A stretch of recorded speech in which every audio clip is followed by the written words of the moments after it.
पवईमध्ये 17 मुलांना ओलीस ठेवणाऱ्या रोहित आर्याचा एन्काउंटरमध्ये मृत्यू। एपीआय अमोल वाघमारेंकडून रोहित आर्याचा एन्काउंटर। मुलांना वाचवताना पोलिसांनीही प्रत्युत्तरादाखल आर्यावर गोळी चालवली। रोहित आर्याच्या एन्काउंटरचा तपास मुंबई गुन्हे शाखेकडे वर्ग। रोहित आर्यानं 17 मुलांसह 2 जणांना डांबून ठेवलं होतं। एपीआय अमोल वाघमारेंकडून मुलांना वाचवताना आरोपीचा एन्काउंटर। पवईत ओलीस ठेवलेल्या मुलांना रुग्णालयातून डिस्चार्ज। रोहित आर्या या व्यक्तीनं अल्पवयीन मुलांना ओलीस ठेवलं होतं। सर्व मुलांची प्रकृती स्थिर। आरोपी रोहित आर्यानं मुलांना वेब सिरीजच्या ऑडिशनसाठी बोलावलं होतं। 6 दिवसांपासून शूटिंग सुरू असल्याची माहिती। आरोपींकडून पोलिसांनी एअरगन आणि केमिकल जप्त केलं। माझी शाळा सुंदर शाळा स्वच्छ शाळा प्रकल्पाचं काम दिलं गेलं होतं, मात्र त्यांनी त्या लोकांकडून परस्पर पैसे घेतल्याचं विभागाचं म्हणणं होतं। विभागाकडून येणाऱ्या पैशासाठी असं करणं चुकीचं। माजी मंत्री दीपक केसरकर यांची प्रतिक्रिया। काही शासकीय बिलांसाठी आरोपीनं हा प्रकार केला होता। स्वतःला पैसे मिळवण्यासाठी लहान मुलांना वेठीस धरणं चुकीचं।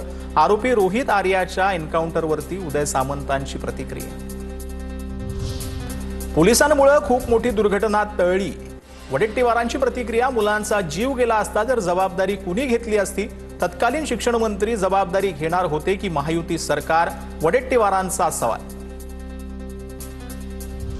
माझी शाळा सुंदर शाळा उपक्रमाचे रोहित आर्यांचे पैसे दिले नाही। ठेकेदाराचे पैसे न दिल्यानं सामान्यांना मनस्ताप सहन करावा लागला। रोहित आर्या एन्काउंटर प्रकरणावरती वर्षा गायकवाड यांची प्रतिक्रिया। पवईतील सर्व घटनेला शासन जबाबदार। ठाकरेंचे पदाधिकारी सूरज लोखंडेंची प्रतिक्रिया। रोहित आर्यानं स्वच्छ आणि सुंदर शाळांचं प्रकल्प राबवलं होतं। या प्रकल्पासाठी रोहित आर्यानं घर विकलं होतं, मात्र सरकारकडून पैसे न मिळाल्यामुळे त्यांनी हे पाऊल उचललेलं आहे, लोखंडेंचं वक्तव्य।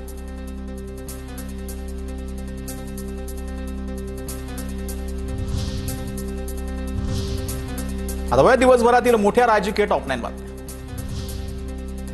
मनसेच्या रंगशारदामधील मेळाव्यात ईव्हीएम मशीन आणि व्हीव्हीपॅटचं प्रात्यक्षिक। वोट चोरी कशी होते याचं सादरीकरण। व्हीव्हीपॅटला असलेल्या काळ्या काचेचा वापर करत वोट चोरी होत असल्याचा आरोप। लोक आपल्याला मतदान करतायत पण ईव्हीएमच्या भानगडीमुळे पराभव होतोय। राज ठाकरेंचं मेळाव्यात वक्तव्य। मतदार याद्या स्वच्छ करा, स्थानिक निवडणुका वर्षभरानं घ्या, अशी ही मागणी। 1 तारखेच्या मोर्चाचा आवाज दिल्लीत गेला पाहिजे।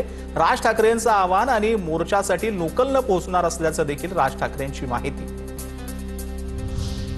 तुम्ही हारले की ईव्हीएमची चूक असते, थोडं तरी आत्मपरीक्षण करा, नाही तर कायम हरत राहाल।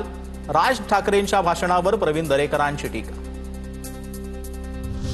शिवनेरीवर नमो केंद्र उभं करण्यावरून राज ठाकरेंचा इशारा। किल्ल्यावरील नमो टुरिझम सेंटर फोडून टाकणार।